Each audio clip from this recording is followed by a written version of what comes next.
वर्तमान वित्तीय वर्ष के प्रथम 6 माह की अवधि में भारत की शुद्ध प्रत्यक्ष कर आय गत वर्ष की समय अवधि की तुलना में 74.4% बढ़कर 5.70 लाख करोड़ रुपए हो गई है।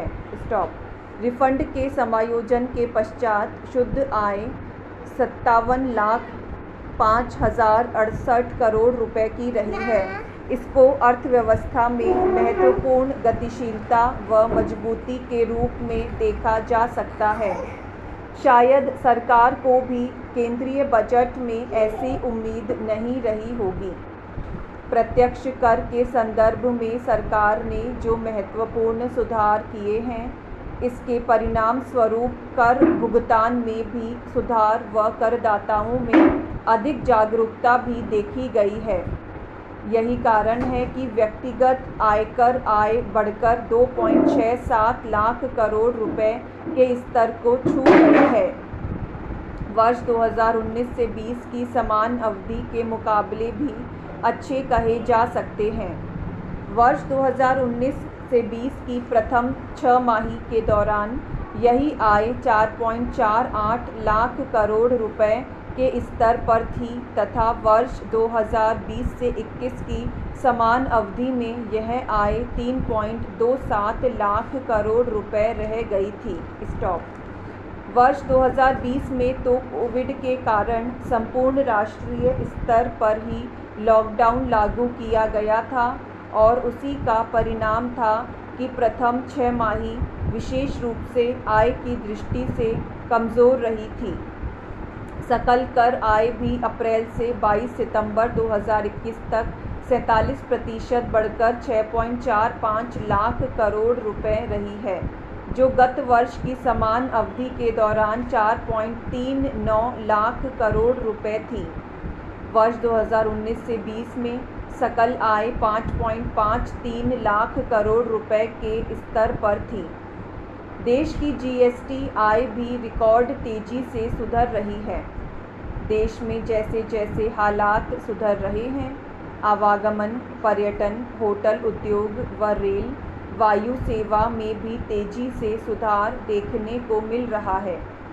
देश के योजना आयोग में पूर्व उपाध्यक्ष मोंटेक सिंह अहलूवालिया ने भी अपने वक्तव्य में यह पुष्टि की है तथा कहा है कि देश के संगठित व सेवा क्षेत्र में भी तेजी से सुधार देखने को मिल रहा है। उन्होंने पुरानी सरकारी संपत्तियों की मौद्रीकरण की योजना का भी समर्थन किया है ताकि उससे प्राप्त होने वाली बृहत्तर धनराशि से देश में वांछित बुनियादी ढांचे का तेजी से विकास संभव हो सके।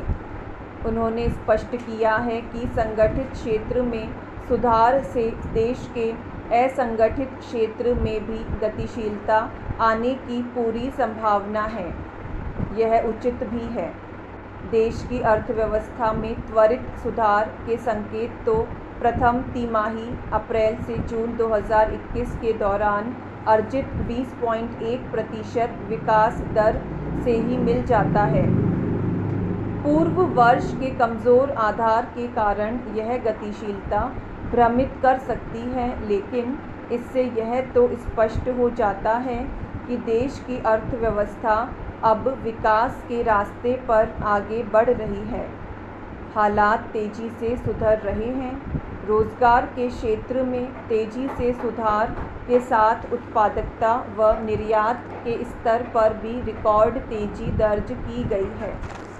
भारत सरकार ने हाल ही में पुरानी संपत्तियों के विनिवेश व ब्याज पर दिए जाने के साथ 6 लाख करोड़ रुपए के संपत्ति मौद्रीकरण की घोषणा की है। इसमें अनेक सड़कें भी शामिल हैं। इससे देश के बुनियादी ढांचागत विकास कार्यक्रम को सहयोग मिलेगा और विद्युत, सड़क व रेलवे के क्षेत्र में महत्वपूर्ण सुधार व मजबूती देखने को मिलेगी, इसमें संदेह नहीं है। Para change.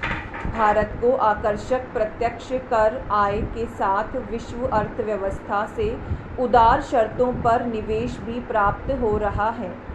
प्रत्यक्ष विदेशी निवेश बढ़कर $608 बिलियन प्रतिमाह से भी अधिक हो गया है।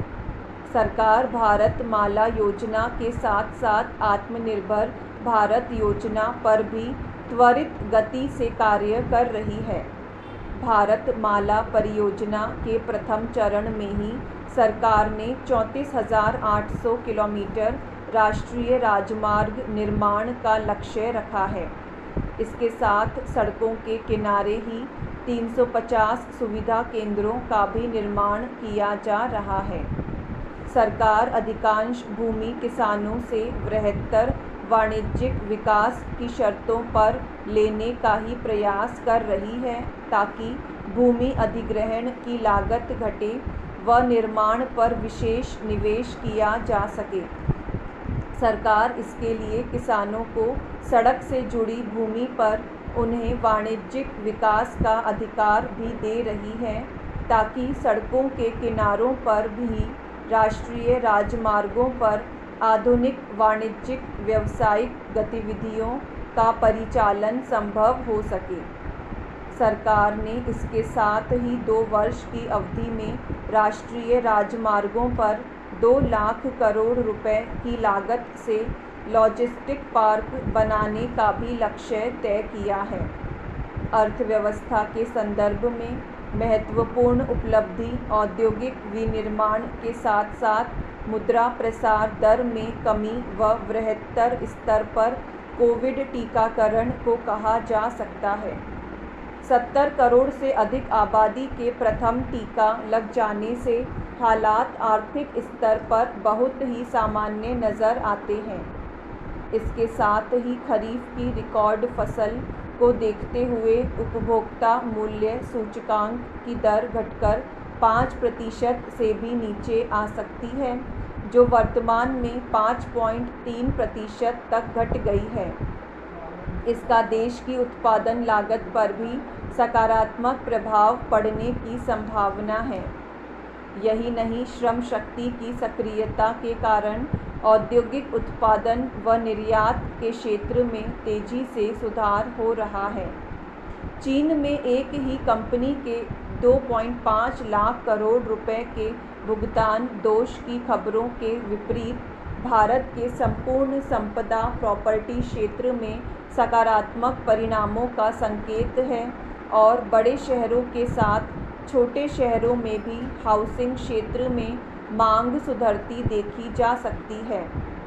सरकार की उदारता व अधिक पारदर्शी नीति के कारण ही करदाताओं की सक्रियता प्रत्यक्ष कर भुगतान के संदर्भ में सुधरी व बढ़ी है और इससे अर्थव्यवस्था को दोहरा लाभ होने की संभावना है।